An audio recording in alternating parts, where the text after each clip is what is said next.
Dude.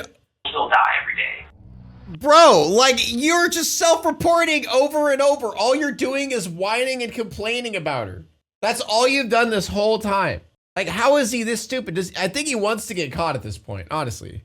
Gay men have to talk about dick a specific amount of times per day to maintain their gay status. It's written in the book. It's written in the book, chat. I would know. Wait, On Wednesday, April 27th, 2016, John Todd called the Martin County Sheriff's Office to report that his sister... Oh yeah, well, let's read the title real quick, chat, just to know what kind of positivity we're gonna be witnessing today. Man kills and dissolves wife in acid and then acts like a concerned husband. All right, let's go. Trisha Todd was missing. She hadn't picked up her daughter, Faith, from the babysitter that day, which was highly unusual for her. When deputies arrived at the residence where Trisha was living, the scene inside her house appeared normal. Nothing was ransacked and nothing seemed suspicious. However, her vehicle was parked across from her residence, not in its usual spot. Inside the vehicle, the police found her purse and keys left on the passenger seat, but her cell phone and wallet were nowhere to be found. The deputies initiated a BOLO, be on the lookout for a missing person. Trisha occasionally left her house in the middle of the night to walk on the beach. To get to that area from her home, she had to pass through some of the rougher parts of town. The detectives suspected that she might have gone off for a late night swim and possibly drowned, but they weren't sure. All they had at that moment was speculation. That night, the deputies contacted Trisha's brother and asked him who she was with last. Mr. Todd indicated that her ex-husband, Mr. Williams, was in town and was likely the last person with her. Oh God, it's always an ex-husband. It's always divorce. Divorce! It's always that. Police reached out to Stephen over the phone. He explained that he had come to town for the week to visit his daughter, which was a common occurrence. Stephen Williams, who had previously served in the Air Force and had no criminal history, cooperated fully with the investigators and came across as a gentle, laid-back individual. Trisha had custody of her daughter, Faith, and Stephen was able to see Faith whenever he wanted. He visited Trisha and Faith that week in April. He drove down from the base in North Carolina and got an Airbnb in Florida. That day, the 26th of April, Trisha left Faith with him for the evening. The next day, Trisha was due to collect Faith from the babysitter and go to work, but she didn't show up. As Stephen was reportedly the last person to see Trisha alive, he was invited to the interrogation room at Martin County Sheriff's Office for a formal interview. Stephen told detectives that he went and picked his daughter up from the babysitter. Okay. There was a point that night. I hate that it's like there's sometimes subtitles and sometimes there's not. Okay, it looks like there's subtitles the rest of the time, so. Close to midnight, where his daughter, Faith, started to get fussy, so he sent Trisha a text message. I'm already hating this. Why, pig? You signed up for this! Oh, you signed up for this, chat. You clicked on the stream. What, are you gonna pussy out on me? No, stay right there in your little chair, your little gamer chair with your little cat ear fucking headphones, eating your Doritos with your poop bucket right next to you. What are you doing? Huh? What are you doing? They're like, hey, baby, super stuff fuzzy. I know it's late, but if you're up kind of thing, like, would you mind coming to comic or whatever? And then she would text back, like, on my way. Awesome. So, a few minutes go by, she comes over, she sits with Faith. Faith is happy now. 12:30, 1 o'clock by now. Probably at a minute. Yeah. She leaves, Faith is asleep, and then, well, she doesn't leave, actually, since her car's out of gas. Which, that really frustrates me. That's her thing. Her car never has gas in it. Yeah, that's good. Yeah, that's really good. That's a smart thing to do. When you're trying to hide that you killed your ex-wife, start complaining about shit about her. You know, start whining and complaining about things that she does. She mentioned there's a gas station on the street. Yeah, sometimes she doesn't have gas, and that really frustrates me. That frustrates me. Anyway, but she's a great gal. Great gal. And I was like, you know what, gas stations, gas cans, you got any money, I'll just drive my car, I'll go get you a gas can and some gas, no big deal. So she gives me a 20, I leave, the gas station's maybe a half mile down. Get the gas can, pay for it, get 2 gallons of gas, leave, put the gas in her car, and then I told her good night, basically. I'll contact you tomorrow, or you can call me or whatever. That's it. Next day, up. I take her to Walmart. And I messaged her that day after getting no reply. Straight to voicemail. Yeah, dude, he's yapping too much. This is a very detailed, like, he knows exactly what happened throughout his day. Like, that's annoying. I don't want to stay here all day. Like, I don't like driving at night. So I was like, you know what? I'll just take her to Denise. That's where I picked her up from anyway, and that's who normally watches her. Stephen's assertion is that he left his child with the babysitter and headed back home. Detectives found this scenario puzzling, as it raised concerns regarding why a father would leave town without knowing the mother's whereabouts. Yeah. What do you think happened to her? I don't know. It would be like 1 in the morning or 3 in the morning, and she'd be like, oh, I wanted to go for a walk. She would say, like, I want to talk with God. But it's like, at 2 in the morning, you're just going to be walking the neighborhood by yourself. Like, you don't even have, like, some pepper spray. You don't have your phone. Like, is she that kind of person that's oblivious to that stuff? She's always had that, like, God will protect me thing going on. Like, nothing will happen to me. I'm a child of God. Thinking, like, that's good to have that kind of faith. But it gets to a point where, like, let's be reasonable here. Like, good people still die every day. Bro, like, you're just self-reporting over and over. All you're doing is whining and complaining about her. That's all you've done this whole time. Like, how is he this stupid? I think he wants to get caught at this point, honestly. There are times in life where things happen that we wish we could take back. And if this scenario that's involving you is a scenario where you either accidentally, intentionally, I don't know, did something, now's the time to tell us. I still care about her, I just don't want to be with her. I don't want to be with her. Y'all are divorced. What do you mean? After hours of interviewing, detectives still had no evidence in which to arrest Stephen Williams. He is free to go home. Tonight, the effort to find a missing Hope Sound mother continues. Trisha Todd was reported missing on Wednesday. We don't want to miss something. Sheriff William Snyder says there's no timetable to call off the search, not ruling anything out at this time. So we don't have any evidence of a crime, but we have very suspicious circumstances under which she's missing. Over 60 volunteers joined a team of deputies to thoroughly search the rugged Florida scrub brush near Trisha's home. The police were tirelessly searching every possible location, hoping to find any clues about Trisha's whereabouts. While talking to Trisha's family, detectives learned some very disturbing facts about Stephen's past and his behavior. Investigators not only found evidence that Stephen had killed Trisha's puppies, but also uncovered a troubling history. Yo, just lock him up there. We don't need anything.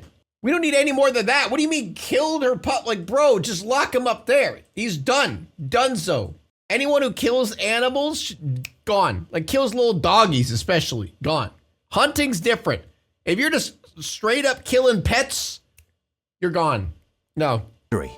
Although never officially charged or convicted, Stephen had been arrested for domestic violence against Trisha. Her mother recalled a shocking incident where Stephen had punched her in the stomach while she was pregnant. What the fuck? What? Horrifyingly hoping for a miscarriage. Bury him While alive. thoroughly going through the timeline of alive. events, detectives found a hole in Stephen's story. One of the neighbors reported that they saw Stephen leaving in Trisha's car, a detail Stephen failed to mention in his interview. The investigators were certain of one thing. Trisha's car, initially found at her home in the morning, was clearly out of place. The task at hand was to uncover evidence, leading the investigators to collect footage from surveillance cameras at nearby businesses. Upon closer examination, the footage revealed something startling. Trisha's car had left her residence, raising red flags. What made this particularly perplexing was Stephen's earlier statement claiming she hadn't left until around 2 a.m. Ruh-roh. Yet the video footage showed her car cruising down US 1 at 1 a.m. All eyes turned to Stephen as a potential driver. If he had indeed taken her car, he would have had to trek back home on foot. After reviewing footage from 3 different cameras, they identified a figure that matched Stephen's description. In the dimly lit background, they could just barely make out a person with a distinctive gait. This gate. individual seemed to be walking from the vicinity of Trisha's residence to the north of US 1 in the early morning hours. This This guy should have long since been in jail. Yeah. It's just one of those things. revelation marked a significant breakthrough Can't do anything till someone's dead. in the investigation. The detectives decided to confront Stephen with this newly found evidence. He was called into the police station for yet another interview. The neighbor saw you leaving her car. He saw you going back and forth. You recognize this area here? That's the entrance to the community, isn't it? Yeah, it's one way in, one way out. The detectives didn't share the video CCTV footage with Stephen because its poor quality made it inconclusive, giving him the opportunity to deny it was him and claim it could have been someone else. The strategy they had was not to show him the video, but was to show him the locations of where the video cameras were facing. So we see her pulling in. 12:08. At the time you said she came over. Perfect. 1:20, there goes her car coming out. Boom. A couple minutes later, that same car, her car, makes the U-turn right here. Okay? And that. We see the car coming back in here. So literally went towards her house. Feeling a little nervous now, huh, buddy? Why is that? Home and didn't go home. You know the cameras get footage of the sidewalk all the way up US 1. And people on foot also. Around 4 in the morning. Why is there two different musics in the background? Am I crazy? There's like scary music and then there's like heroic music or something. 4 in the morning. 4 in the morning. I'd be asleep by then. I did tell you that that camera, that computer plays, is HD. It's you walking. The detective was aware Is that like music that they're playing there? I'm actually fucking with me. The detective was aware. of Stephen's narcissistic tendencies, so Yep. she leveraged this knowledge and strove to establish a connection with him by portraying Trisha in a negative manner. You got okay. You're good looking, you're young, you got straight, and you got this crazy, fat, crazy ex. She's come after you before.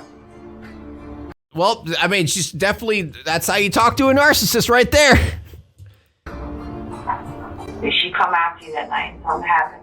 Just start like sucking his dick. Be like, you're the greatest, you're the best, you know you are. All right, now tell me what really happened. You were just, oh, what do I do now? No, she never came after me. Nothing. It's an overwhelming amount of evidence pointing at you.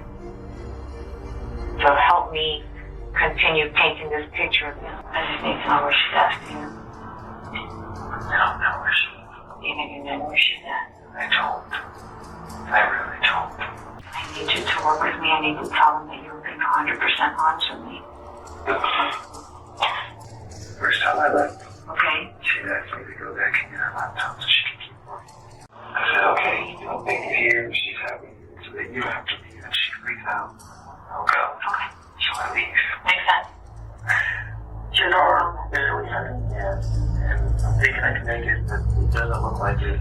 I just turn around and go back. And she's back. She was on the floor. And she was embarrassed after it. And I kind of freaked out. And I'm like, oh my God, now she's lying on the floor. She's not responsive. And this looks She keeled over and died, you know, just all of a sudden, just out of nowhere. Poof, dead. explain. And all I'm thinking is, I don't know why you're doing this to me when I've done nothing but try to be good. Wait, you don't know why she's laying on the ground dying? Wait, huh? Wait, what? Thank you, Sushi Cat, for the 3 months. What? Huh? Person to you. It happens. I just put in the car and I'm just driving and thinking. God, you're dying. Like, why are you doing this to me? Like, I've been such a great guy, and now you're just dying in front of me. Like, what is your problem? Because she passed away in that car. It was nothing you did to her. She just passed away. And then you freaked out even more. You got here to Oh, say, why do I have to deal with this? did you just lay her down somewhere. Out in the open? Yes. Just let her lay there. So peaceful. You're just lying there. You're breathing shallow. I can't call. Breathing. I don't know where the hell I am. You can't call? You don't know where you are? What the fuck are you talking about, bitch? What are you talking about? We had already determined that she had passed while she was in the car. You can't go backwards. Told me she was shallow breathing. Really shallow. In a sudden turn of events, Stephen admitted that Trisha had passed away in his car. Subsequently, he chose to dispose of her body on the side of the road. However, he then recalled his admission, realizing what he had implicated himself in, and retracted his statement by claiming that Trisha was, in fact, still alive, as she was exhibiting signs of breathing. I was hoping she would just snap out of it. Come back. She just snap out of it, come back? Ambulance? Nah. Cops? Nah, she'll come back. Just give her time. Just give her time. She'll come back. Like dying of a heart attack? Just give her time. Yeah, she'll come back. Don't worry about it. Oh, what? You're shallow breathing, almost dead? I don't think it's worth an ambulance. I don't think it's worth an ambulance. I think, you're fine. Oh, we're in a car right now? I could just drive you to a hospital? Nah, you're still dying. Sorry. Nope. Yeah, walk it off. Rub some dirt in it. I dropped the car off. I just changed. They didn't want anything to do with it. Where did you change your clothes? It was right there. Threw the whole bag away. I didn't ask for this. I just wanted to come spend some time with my daughter. I didn't ask for you to die on me. Like, it's so disrespectful. I just wanted to spend time with my kid, and you go and die. What's your problem? You ever stop and think about my feelings? Huh? Know what's going on. I just don't know anything. She was in here and she was playing this way. Was this carpet here? And all I thought was, this is some kind of like trick. This is some kind of like ploy to get back at me or to mess things up for me. How long was she on the floor before you decided to check her or do something with her? I have no idea. Okay. I just... What did you do with her? I was playing in court. I didn't know what I should do at that point. Call an Investigators ambulance. You'd normally call an ambulance. You normally call. That's what normal people do. Convinced that Stephen was performing an elaborate act, pretending to be upset and crying, though no Very good acting, by the way. tears were shed. Very good acting. Despite this, the detectives had to maintain the charade for a while, allowing him to believe he was in control. Then they advised him that the best course of action was to lead them to the place where he had. That's kind of cute. That's kind of cute that they do that. They like give him the false idea that he actually is like controlling everything in his narcissistic dumbass brain. He's probably like, I'm fooling these peons. I'm so great at acting. These fools can't even tell how good I am. Fooling these idiots. Left her peacefully. He agreed to do so. We're going to go south on US 1. None of this looks familiar. None of this looks like anything. So have we gone too far? I have no idea. Do you love your daughter? Of course I do. Of course I do. Okay. You need to give her mother back to her. Yeah, that's so sad. That kid has to grow up without parents now. Okay, I told her she's gonna need some type of stability. I have no. You're all she's got. I don't even know. You where are the this only is. living parent that she has left. You need to show that she's gonna grow up saying, my dad is something to my mom, and he left her out. Is that what you want your daughter to grow up thinking? Knowing that take me to her. You have to. Stephen, you know. Place? I don't know. I don't. The only reason you're not taking me there is because something else happened to her that night. After driving around aimlessly, the detectives had made no progress in finding Trisha. Stephen believed that he had evaded arrest once again and was free to go home. He's a genius. However, he was no longer in control because what he had forgotten is that the whole time he was explaining this, he had told the detectives that he left his daughter, Faith, at the house by herself. As a result, he was placed under arrest for child endangerment, which gave the detectives more time to continue interrogating him. You at no point try to do CPR, Yeah, I'll give it to the detective. They're doing a good ass job with this guy. call 911. They're You don't do mind any of that. controlling You go him. and put her in her car. Yes, I could take her home, is what I thought. I can just take her home and she can But be you out of didn't. my hair. But you didn't. Because- You wanted her out of your hair, and you got it. Because I didn't. You got it, and I'm gonna prove it. There really is no emotion in there. Nope. There really is nothing in there for her. Tell him!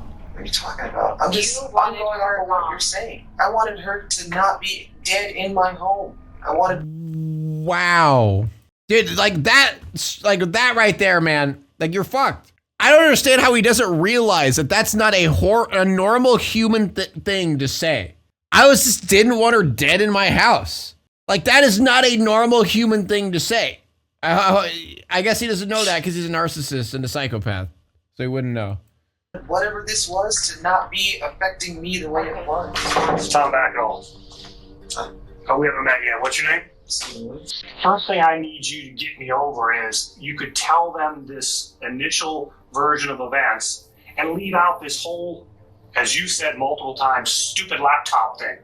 Because it was stupid and it didn't make sense. Something doesn't make sense, it's generally not true. That doesn't look good. If I got up and I sat over there and you sat here, what would you think of me telling you that? Right? Yeah. You come back and Trisha's laying on the floor with an injury. You know, 911, boom, cops are there, ambulance, she gets treatment. And you did not do that, right? Do you have a conscience? Yes. Nope. Do you? Yes. And as she's laying in the back of the car, your conscience never kicked in and said, maybe she's still alive. Maybe I should take this opportunity to save a human life.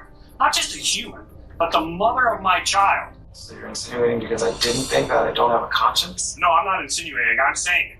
You You make knew. it seem like I had this whole grand. I didn't have any plan. No, it's I didn't know any. Hey, this was the most poorly executed murder in history. Boom! Boom! Get him! Get him! Oh, yeah! Dude, yes, disrespect him. Make him feel like an absolute idiot. That's a W comment right there. Go on! Go on! Didn't murder her. Okay. Two separate detectives had attempted to extract a confession from Stephen, but both approaches had proven ineffective. The aggressive and hostile interrogation tactics had only caused Stephen to become more withdrawn. It was evident that a change in strategy was necessary. That's when Detective Dan Duliak entered the room. Dan had recently joined the department, and this marked his first significant involvement in a homicide case. What I want to do is try to set the stage so that you can actually tell the narrative about what actually happened, which is not that you planned all this. You know, it's maybe you guys got in an argument. Maybe it was over the computer, maybe it was over the gas. Because sitting here and tell you that she attacked me, that's just another different story that you're just going to be like, well, that's 5 different stories he's telling now. And that doesn't help either. So what do you want me to tell you? What do you want me to tell you, Dan? I want you to tell me the truth. The truth is never anywhere near as bad as what people will believe if you let them come up with their own story. I don't believe I hated her. I never hated her. I didn't. So tell me. You never hated her. All you did was complain about her this whole time. So tell me that story. I think you're a good guy. You're a family man. You're trying to do the best that you can. Okay? I know you were there. I want to give you the opportunity to tell me what happened. People's imaginations will run wild, and they will come up with the most horrific things. I don't even know where it just don't know. It just happened. Talk to me about from midnight. I would never text her otherwise. It was already late. She had already left. I would have never texted her. And you're a good dad. That's it. That's all I was trying to do was just be a good dad. Yeah, it's all about you, man. It's all about you. All you're trying to do is be a good dad, and then you accidentally killed your ex-wife and then boiled her in acid. You want your mom? Fine. Like, I'm not going to deny It happens, man. It happens. They have child support and just more stupid stuff that I just, for the most part, try to ignore. And then, yeah, there was a mix-up with the check, but that's not my fault because you told me this was your address. So, yeah, that's where I mailed it to. And then she's telling me that's not the mailing address. So I'm like, that's not my fault. If you told me you moved, I did the responsible thing, and I made sure the check was going to go wherever you moved to if you're not at your mom's house. And then she's just going on and on and on. Now I owe her more money and back child support. It's just stupid. I was like, just let me have your account. So you killed her because you owe child support. Just here's the account number, and I'll direct deposit it, and this will never happen. And no, that's not gonna work. You can't do that. You owe me all this money, and I don't want this. I don't know what's going on. I don't know why you're so mad. I don't know if you took a freaking crazy pill all the way over here, and that really pissed her off. And it just escalated. And then I just moved her away, and then she slipped. And that's when she freaking fell, and I'm like, oh shit. She like freaking heckin' fell down when I pushed her a little bit, and then her neck broke and she like died. Like she just freaking fell. Like it's so heckin' stupid that she flippin' fell, dude. I asked her if she was okay. It was like a weird sound. She didn't say anything, you know. And then I freaking panicked, and then I just freaking panicked. Dude, this is like the most innocent sounding murderer I've ever heard in my life. I was like freaking panicking whenever I pushed her down and murdered her. Like she started making weird noises and I was heckin' freaking out and stuff. It was so freaking wild, dude. It just went so fast, and then I pushed her, and then it wouldn't push. I was trying to get her away. Just please stop yelling in my face. It's like, just, you know, like if she was at that instance, fine, but she wasn't. And I'm like, please just stop. And so I went to move her away, and she slipped, and she hit her head. Oh, I'm sure that's what happened. That wasn't my freaking fault. I wasn't. And then all that wasn't my freaking fault. It's not my freaking fault. And I'm done. I'm just. Everything I've tried to do, everything I've tried to be is done because I made a mistake. I didn't even lose my cool. I just tried to move you away. I just did. Yeah, I'm sure that's what happened, man. Yeah, I'm sure. Oh, fucking shut up with your dumbass crocodile tears. No one's gonna believe that shit, bitch. The detectives had enough. I gently nudged her into acid. Yeah. To charge him with murder, thanks to the evidence of their animosity, his numerous lies, and his recent confession. First, our top story, an arrest, as you heard, in the disappearance of that Hope Sound mom, Trisha Todd's ex-husband, charged with her murder. Right now, the sheriff's office is focusing in on an area of the Treasure Coast for her body. Kelly Dunn begins our team coverage from their command post in Martin County. That's right, Ashley and Michael. We are right off of Bridge Road, just west of I-95, where the sheriff's office has set up its command post. Sadly, they are on a search for remains of Trisha Todd. It was learned today that indeed she will never be coming home. She was murdered and her body was dumped. Stephen had the entire thing planned out. He had previously bought a chainsaw in North Carolina and had dug a hole in Hungryland Wildlife Reserve.